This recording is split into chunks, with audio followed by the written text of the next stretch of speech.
from Oh You're Lovely, along with Maggie May, and today's podcast topic. I don't expect this to get too heated, but some people might take this personally. I don't know. I don't think so. Okay, let's just jump into it. The topic today is how to deal with difficult customers / clients. Fun one. And Maggie's got a list of like scenarios. Yes. Correct? Yeah. Correct. I do. And it doesn't, this won't necessarily be super industry specific because no matter what business you're in, there's always going to be customers to deal with. So, I mean, some of it's going to be product specific, but there's always customers, and with customers, there's issues. So you probably can take a lot of this and like form it into what you need. I would say pretty much too for both of us. Most of our like adult, well, even as a teenager, I worked in customer service based stuff. So we've been around the block of customer service stuff for years upon years. I worked in a ton of retail situations in my early 20s. So there's some knowledge there, I think. So I think before I start going through the list and kind of almost interviewing Stephanie, I want to say that for the size of business we have such a low amount of true customer service. And that is kind of intentional on our part. We look at, customer service at this level, in any of it, it's an expense. It's somebody's time, or you're reshipping product and paying for more shipping. So, and with Stephanie and I, both of our work history and having to deal with customer service, obviously neither of us really enjoy it. So we're like, what can we do so we don't have to deal with a whole lot of it? So we've taken a lot of the brunt at the warehouse, being super hard on quality, kind of hard on the people who pick the orders. Like, we don't like seeing little mistakes happen. So for the size of business we are, you guys, we have very little customer service. It really is.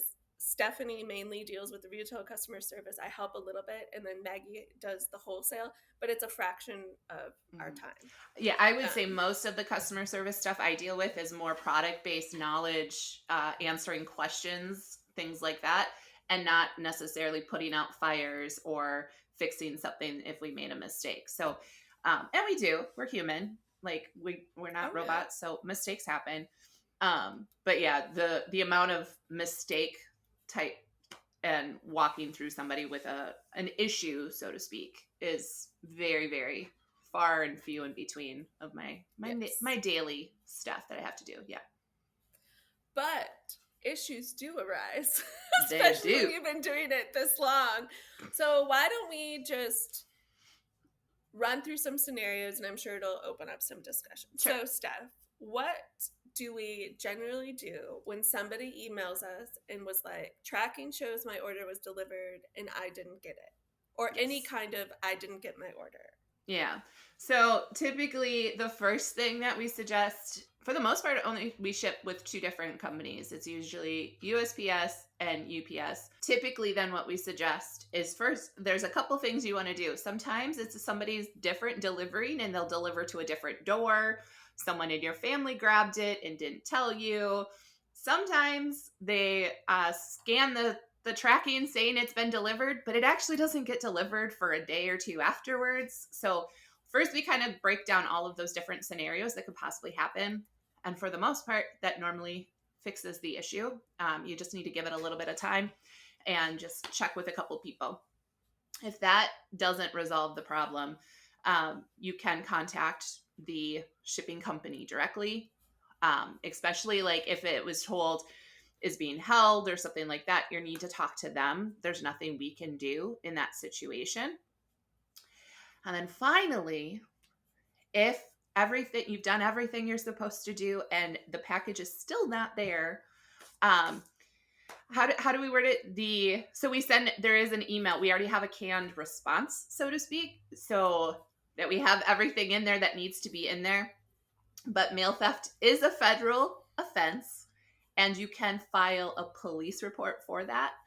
Now, I think, is it the same for UPS as it is for USPS? That I don't 100% know. So, it's just in general a federal offense. Yeah. And the thing we actually have them fill out, so we do suggest people fill out a police report. Yes. But in the canned response, we talk about, like Stephanie said, it's a federal offense. And when it's USPS, like the postmaster, above all other postmasters, look at each individual case, and you can actually go online and file a report online. And what we tell people in this canned response, yes, it's a federal offense. We encourage you to file a police report. But if you go to this link and fill this out on USPS's website and then show us a receipt that you did it, we will resend your order and refund it. But they have to go through that process. Yes. And Stephanie, how many people do you think have actually done that in the 4 years we've been in business? 2 people. 2. So we don't, for some reason, people go to all this effort to sending lots of emails saying, I didn't get my order, you need to send it to me, threatening us. But then when we give them a solution, they don't do it. Right. And it makes you wonder. I mean, it's not that hard. No. It's literally like you click this link and it's maybe 8 to 10 things you have to fill out, question, and that's it.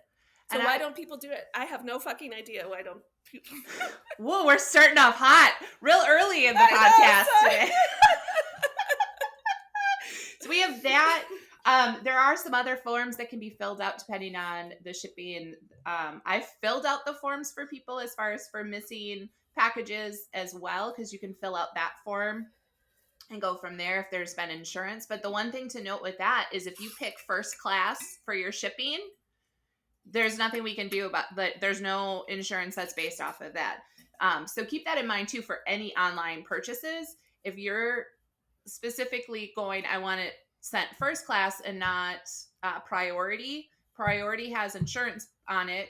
First class doesn't. So when it's first class and it's missing, the post office in particular, USPS, is like, we can't do anything about it. Sorry. And then with UPS, we do have a rep sometimes that we get involved if we really need to, as far as like a GPS, but you can also call UPS and request like a GPS approved delivery. They can then see if in case it got delivered to a neighbor down the street, they'll be able to pinpoint that. USPS and UPS should be able to do that for you as well. So there's things we can do, and there's things that as a customer they can do as well.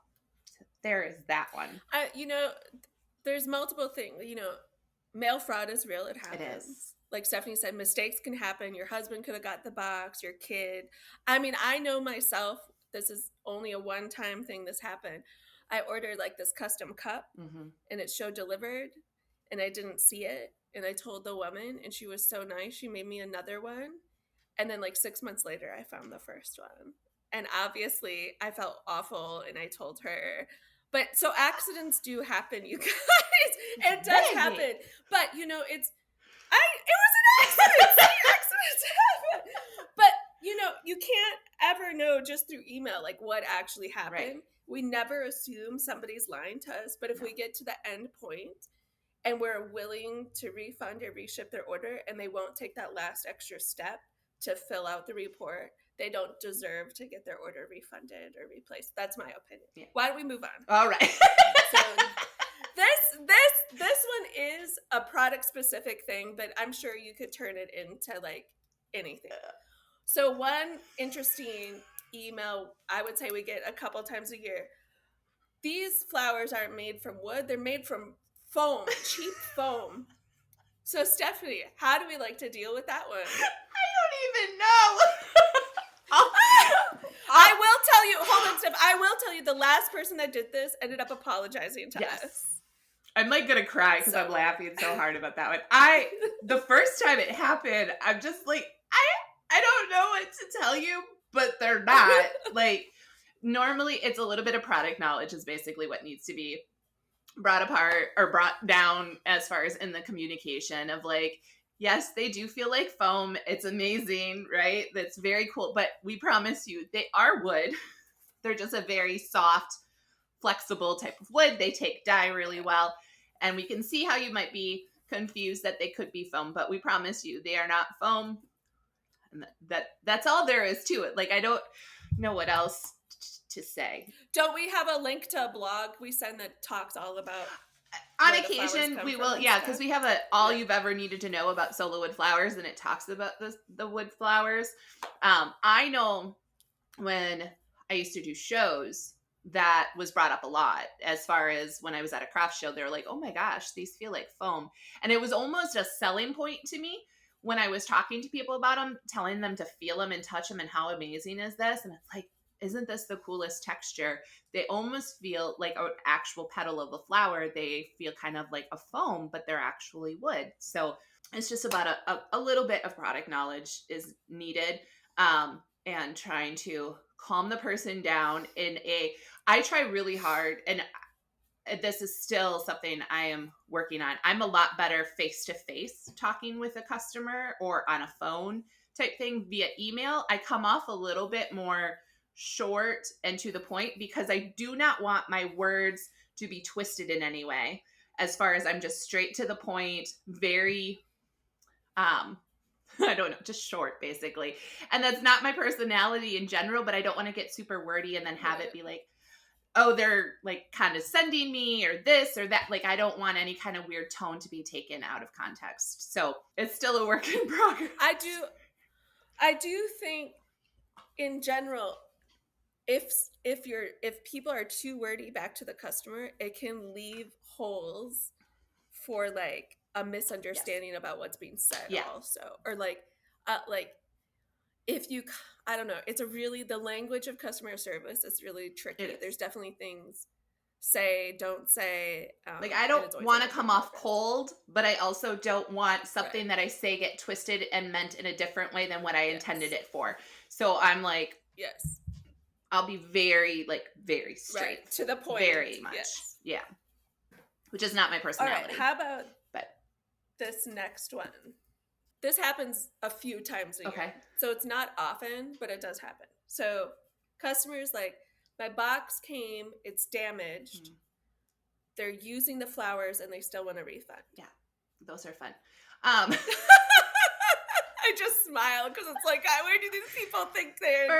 First thing I want to say is, if you get an order and your box is like mangled, take 2 deep breaths first, open it up, and look at everything that arrived. Most times, in all honesty, there might be 1 or 2 flowers at most that are damaged. The rest are completely fine. So don't we've had people email and be like, I haven't even opened the box. It's completely broke, like damaged, blah, blah, blah, blah, blah, da, da, da, da, da, yada, yada, yada. And I'm like, can you open it first? Just open it and see what you have. Take any picture, and we ask for pictures of all damage possible. Like, don't just send me a picture of one thing that's damaged and say 30 flowers are damaged the same. Yes. I'm a visual person. You're going to have to actually give me all of the visuals possible. I would take 5,000 pictures over one any day. So first thing, if you ever get a damaged box, open it first and just look at it. Keep everything together and do not start using things or trying to fix them before we even see it, because sometimes it's super, it's just a petal that's been bent slightly and it can be fixed very easily with dip dyeing it or a little bit of water and you're good to go. But if they are truly damaged and then have been used, that pretty much nulls any kind of refund or replacement that we're going to provide. So leave it as is. And here's one of the... No, go ahead. Oh, I was going to say, leave it as is, contact us, and then we go from there and we cross those bridges as far as if you feel that what we're offering as a solution is fair to the situation, and we go from there. Continue with what you're going to say, and then I'll go through actually if they're damaged and used. So part of the reason it's really important that people don't use it, throw it away, is because if somebody truly wants a refund, UPS will, once we get the process started, we send our rep pictures, there's, it starts going down this rabbit hole, and UPS is very diligent. They will come to your house, pick up the box and the contents of the box. Yes. And you can't just be like, well, this 1/3 this or this, you have to give them everything back. Yeah. It's kind of crazy how how much effort UPS puts into making sure stuff is actually damaged. Yeah. It is in general very difficult to get UPS or USPS to actually provide a full refund. It's happened less than I can count on one hand in 4 years. Yes. It's very difficult, but there's certain processes in place. And I think too, just be a good human also, and like expect your customers to be good humans. You can't, like, let's say you have finished bouquets or centerpieces. You send somebody a whole box, the box is damaged, they want a refund, but they're still using it. It doesn't make any sense. You don't get to do that. Right. It's one or the other. It's either damaged and you want a refund, right. or you're going to use it. Right. You go. There's no in between. Yeah. I don't know. It's just kind of a basic human, like, just. I personally, whenever I've had issues, there was one particular company I used to work with a huge amount before Oh You're Lovely, and it was pretty much guaranteed I was going to have something damaged, and I knew that just because of I would order in these huge bulk amounts. It was something that certain things were really prone to breakage, and so I knew every time I got an order, I was going to have to go through it item by item and then take pictures of every single thing that was damaged and send them an email. Like, it just became a thing.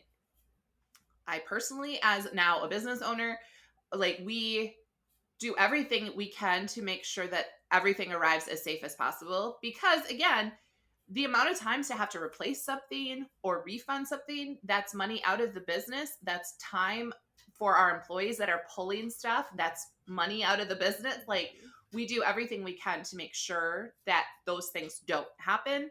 And they do on occasion, especially the damaged boxes that are completely out of our control. But the amount of damaged claims we've had to do, again, for the size of our business and for the amount of orders that go out, is a very small percentage, which it's very small. Very happy about. And I want to say too, and I don't even know if you know this, maybe you know this, but like, there was like a chunk of time with UPS, there was just too many damaged big boxes. I had our rep come here. Yes. She inspected our boxes. She said they're fine, but then she explained to me that on their conveyor belts, and it's, to me, this sucks because they know there's a problem and they're not fixing it. But she explained to me on their conveyor belts that these big boxes, they'll hit the end of the conveyor belt where it forks and they'll get stuck, and then they'll just get pounded by all the boxes coming after it. So what we decided to do, because obviously UPS isn't going to fix their machinery, or they would have done it a long time ago. What we decided to do was, for our larger boxes, we pay like an extra $2 or $1.50 to get the double wall ones. And since we've done that, there's been, like, I don't know if we've had any. You better knock on wood. Damage for me too. I know. But so, like, like, customers do bring genuine things to the table, and it took a while to figure that one out. Getting the rep here, like, okay, this is ridiculous. We're tired of this happening. Right. Her saying our boxes were fine, that they couldn't do anything. We're like, okay, we're just going to spend more on the boxes. Exactly. Then. So. Yeah, and so sometimes those problems can then create solutions for a business to make sense. To spend that extra little bit of money is definitely worth it compared to having to deal with trying to fill out a form. And then typically, if USPS or UPS denies the claim, we're still eating that out of pocket, because if there's damage, it just depends on the situation as to whether we refund versus replace. Sometimes if it's like just a handful of flowers, it makes more sense just to refund them to then replace them because of the cost of shipping to send them and all that fun stuff. So, and if you're looking at it as an expense thing, like, $2 more a box, that kind of sucks to think about it. But if you, let's say, have 6 really large orders a year getting completely crushed, that's going to cost more than the $2 more a box you sent for the whole year. Yeah, 100%. So you just got to. When I first was ordering those better boxes, I was like, oh, this sucks. I don't want to spend the money, but it doesn't make sense not to do it. Yeah. All right. Want to do returns after they have had the products for a long time? Want to do returns in general? And how about wanting to make changes to the order after they placed it? If that's too much, I can go back. I was like, wow, that's a lot. But it's all kind of like... It's kind of all in the same. We'll focus on returns first. So First thing to note in our business, and this is a decision we made right off the bat when we started, was we weren't going to offer returns. And I know that that's probably a little faux pas in some parts of online retail, especially. But within our industry, it's common. It's pretty normal. And for us, it just was what we wanted to do with the business. So it is on our frequently asked questions page. We have had people reach out prior to placing an order to find out what the return policy is, things like that. I would suggest, as just a consumer, if there's a product that you're trying and you're not sure about the company or things like that, always go to their frequently asked questions page, and returns is going to be something that's up there. Or if you don't see anything, contact the company first. Just do your homework beforehand. But when we do get the question, or when people reach out to us about returns, we do take it as a case-by-case basis. For the most part, it's a blanket. We don't accept returns. But every once in a while, we will accept a return. Typically, we have a restocking fee that we do put onto that return. And then we request that they give us tracking information so that we can keep an eye out for it, because we don't get returns often and it could easily get missed by mistake. And we don't want that to happen. So we do have a canned response again about when people reach out about returning things. And we do sometimes get people that are upset, but that kind of is one of those things that I just kind of let roll off. I don't get offended or upset, and it's not something I take personal. They're upset. They placed an order. They don't want it. It is what it is. I think I want to say one thing too. I think a part of the reason we don't accept returns is these flowers are fragile. Mm-hmm. And the chance that somebody's going to unpack it, say, look at it, I don't want to, and pack it up as nice as we did to send it back. And then it's the whole struggle of, if we get it back and it's damaged, trying to be like, well, this is damaged, and then being like, oh, it's sent to me that way. It just is too messy. It's not like we're selling something that's indestructible that you can send in the mail. Right. We're sending stuff that literally, like, if you go like this, you might break the petals. Right. It's just not. Or did we have someone send something back once in an envelope, not even a padded envelope?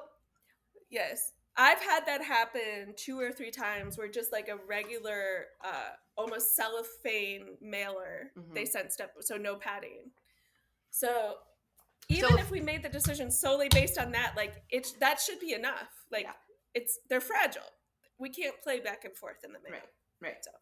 So that happens. And then what was the other? Well, I think that covered all of the return stuff, right? Did that cover all? So, and I think let's briefly talk about somebody emails and wants to return something they got 3 months ago. That is obviously never going to happen. The answer's no. Don't be that person, and don't let your customers be that person to you either. Right. It's ridiculous. It's going to happen. I mean, you will. We're talking to 2 people pleasers right here for the most part, and I think as we get a little bit older and a little bit longer into the business, we people please in different ways than others. But the thing with returns is I hate telling people no, but that's the boundary we created. And if you do not stick to your boundaries, then what boundary, set boundaries, those are the boundaries. And there's that. And then you can make that decision if you want to make an exception or not. Right.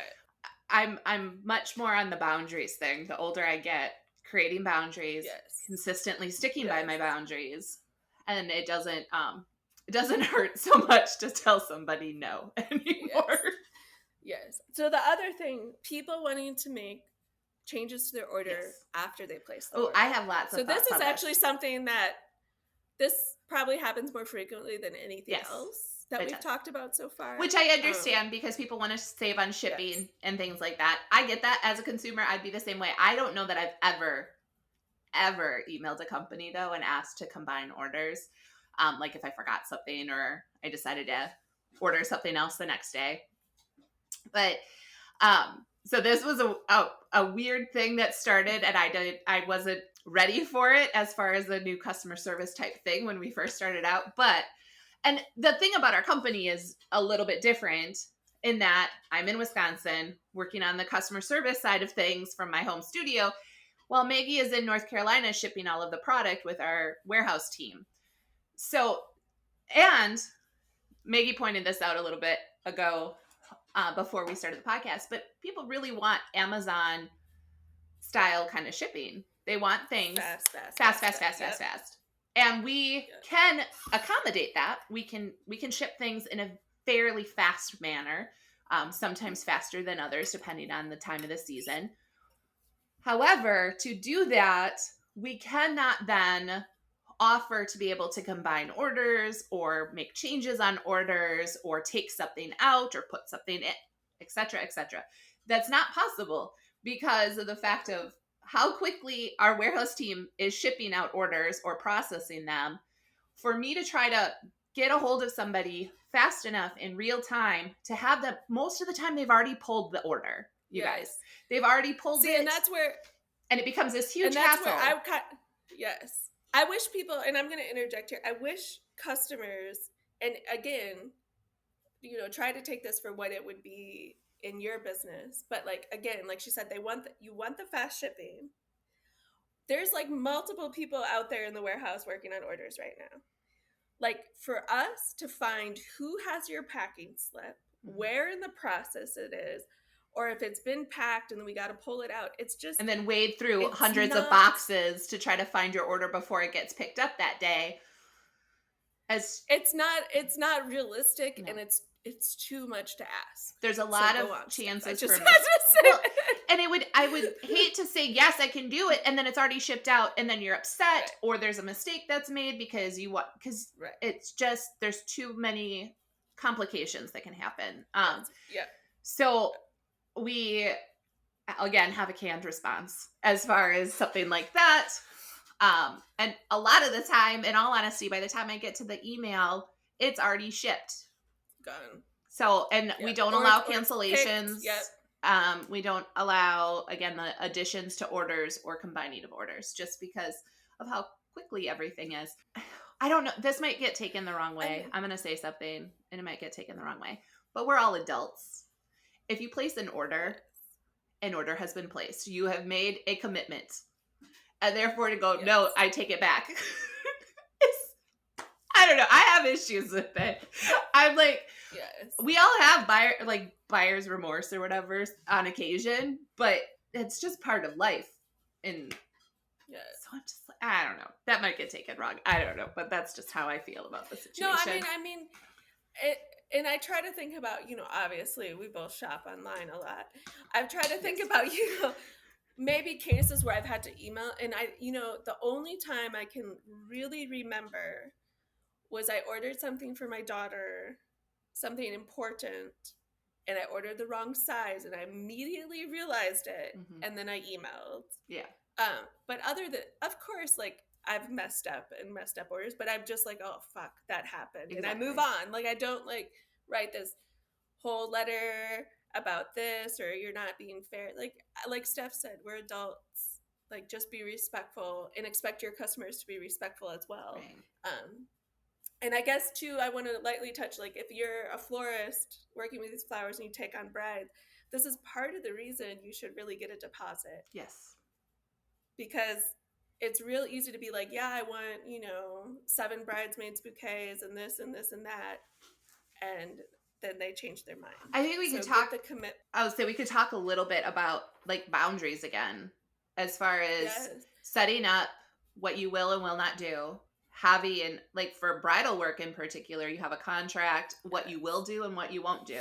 As in, once you decide on the colors, and I've shown you samples of those colors, and you have approved them, we will not, without charging more, if you want to change the colors, then there's an additional charge to then be changed.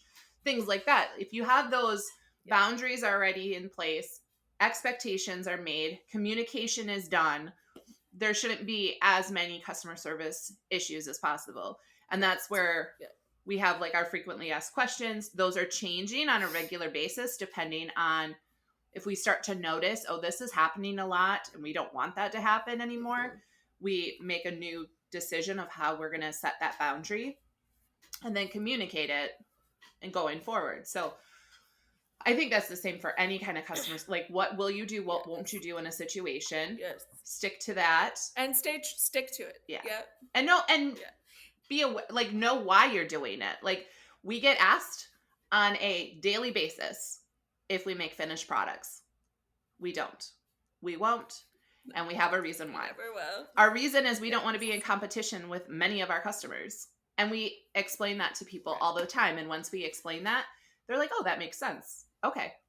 And then we go from there. So yeah, that's my boundaries in communication. So I think there's one more topic and just kind of something in general. I want to talk about the kind of something in general. Okay. I think, if you have a business, customers, there's issues, try to have a thick skin. Yeah. And people can get really crazy. And when that happens, when the crazies come, I always remind myself, like, there's obviously something else going on for this person. This isn't about this broken petal on this flower. There's something else happening. Yeah. But I'm going to tell you, ladies, people can get freaking nuts. They can lose their shit. It's wild when it happens. And I would just be prepared for that. Like, if you're going into business, most likely you will run across some crazies. Never know when they're going to come, but they're there. They typically show up. Full moons and when Mercury is in retrograde. No. Well, we've had some, and I do have to say, and I'll give complete credit, Maggie is a wordsmith. She is really good in sticky situations or where it's very heated. So in those types of situations, I definitely rely and tag team her in on something like that because I just want to cry. Or I'm just like, I don't know what this, like, why is this such, it's not that deep is kind of how I feel sometimes. But we've had some where people have apologized after the fact once we've kind of like, and we only focus on our side of it because we have no idea what their side of it is. Yes. We just stick to the facts. We're very kind in our response. We don't get snippy or mean or anything like that. But we explain, our side of that situation. And I would say 9 times out of 10, it's nice to get an apology back when something like that happens, when they realize that they were completely taking it out on the wrong person and, stress was happening. And unfortunately we got the brunt of whatever they were dealing with. But I don't expect ever to get an apology.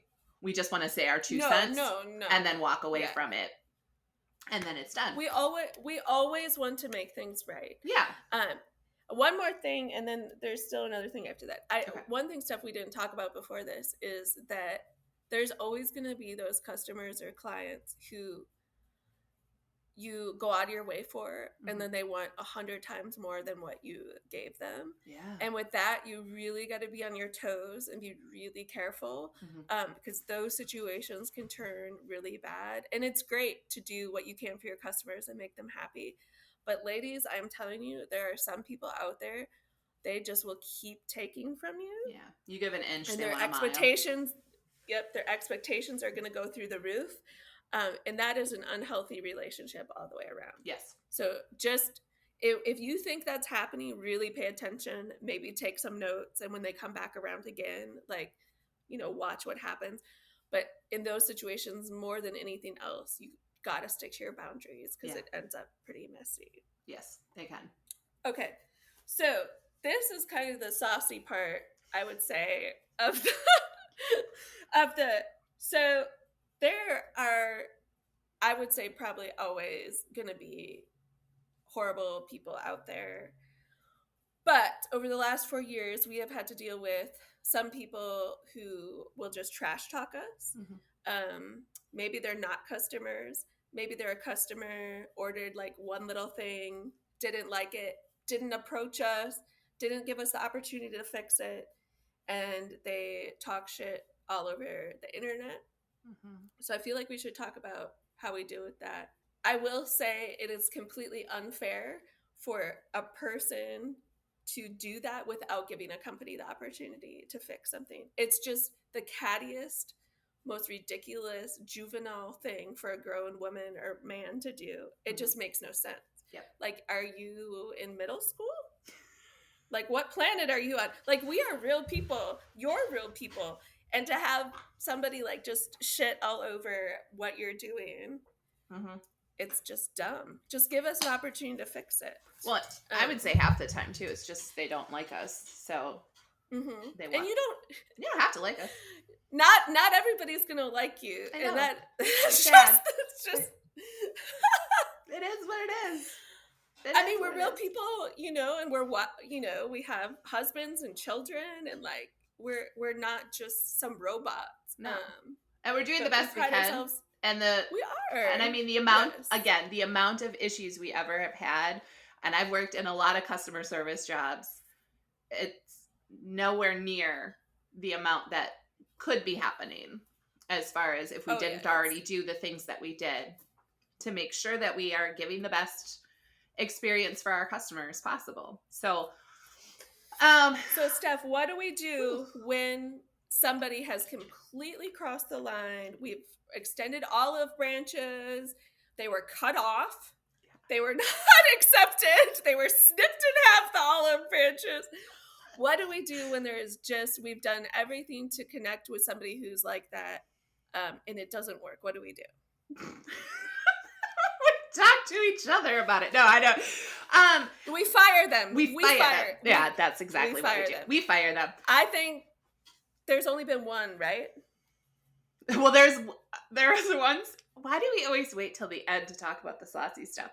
The tea is being spilled. There was one customer who we had cut off, and then they tried in multiple different ways to order and order again, and we would cancel the order. So this is somebody who ordered from us once or twice, never complained to us about anything, shit talked us all over Facebook groups. Yep. I personally reached out to them, asked them to meet with me. I really wanted to talk about it. We'll work it out. They said, I'm so busy, I can't do that. And then they went back to shit talking us, and then they tried to order from us. Yeah. No, you don't get to. They tried to order on our website. They tried to order on Etsy. We canceled all those orders. I'm sure the person found a way to get what they wanted. But you can fire customers, you guys. Yeah. And of course, you always want people's money. You want to be growing, but you don't want to grow with somebody like that. Well, like, there's a point where it's too toxic, or it's no longer beneficial. Like, yes, we're all here to make money, but at the same time, I don't want that money. No. I don't want that money. I don't, it's, again, it goes back to like, what is wrong with these people who do these things? And it's unfortunate. It's just, you guys, all of this is, I know this podcast in general was kind of on the negative side, but customer service is a side of having a business. Yeah. Unless you're going to do something like cut down trees in a forest and it's your own business and you don't ever have to talk to anybody else. Like, I don't know. Like, there's always going to be a customer. Yeah. And the bigger you get, the more issues you're going to have. And this is just kind of the last 4 years of stuff we've had to deal with. And like Stephanie said, we deal with customer service as such a small amount of our day. And the fact we're as big as we are and we don't even have a full-time customer service person, it's kind of wild. Yeah. Well, I think too, we don't want to give that to anybody. Like, we care too much too how we're perceived, and we want people to be happy, and we know how to fix things. But anyways, I think, Stephanie, what would you say? Like, come up with your boundaries. Yeah. Be clear and stand by your boundaries. Yeah. Watch out for those customers who want a million times more than you're willing to give them. Yeah. And just, it's your business. You get to make the rules. Not everybody's going to like them. Yes. And you really have to be okay with that. You have to be okay with not everybody liking you. Yes. Or your products. Yes. Like, you do not have to please everybody. No. Yeah, that's exactly, I mean, that's pretty much all of it. It's one of those, not everybody's going to like you. Sometimes it's not the same as parenting, but at the same time, in some ways, like when you are pointing out, like you have rules, and those rules, once are broken, like, you're not going to just let someone break those rules without saying something about it. You know, there's lessons to be learned in those situations. And people don't like being told no sometimes.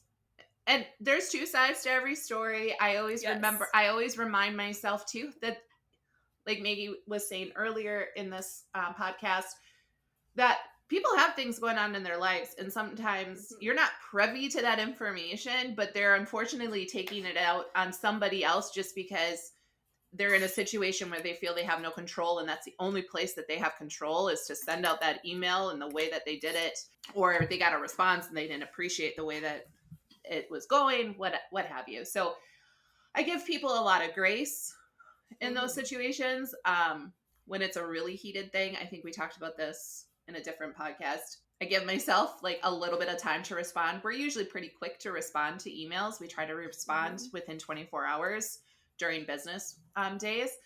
But sometimes we take a minute, take a beat, talk to each other. And in most people's cases, if they're running the business on their own, talk to a spouse, talk to a friend whose opinion you appreciate, talk to another business owner, get some thoughts on how they would handle this situation, and then go from there. So, but yeah, that's it in a nutshell. Yeah, customer service stuff isn't a happy topic necessarily to talk about. No, but it is part of having any business, you know. So just keep those things in mind if you're getting going, or and it's your business, like so you get to make those rules. Be proud of that. Stand by the rules. It's not a bad thing to have rules. So don't forget to email us if you have questions. Yes, podcast@ohyourelovely.com. Please send those along. You can also comment on, if you're watching this on YouTube, because we do post it on YouTube as well, you can pop them in the comments below and we will answer those at a later date. That actually, we really, really, really love that. So please do, like, even if you think this is a silly question to ask, just ask us the question. You know you want to. Just do it. We appreciate it. So we will see and talk to you in an upcoming episode. I'm Stephanie from Oh You're Lovely with Maggie from Oh You're Lovely. Should I say the normal thing that I always say? Probably not. Should I? Sure. I don't know. Why not? And you, my friends, are absolutely lovely. All right.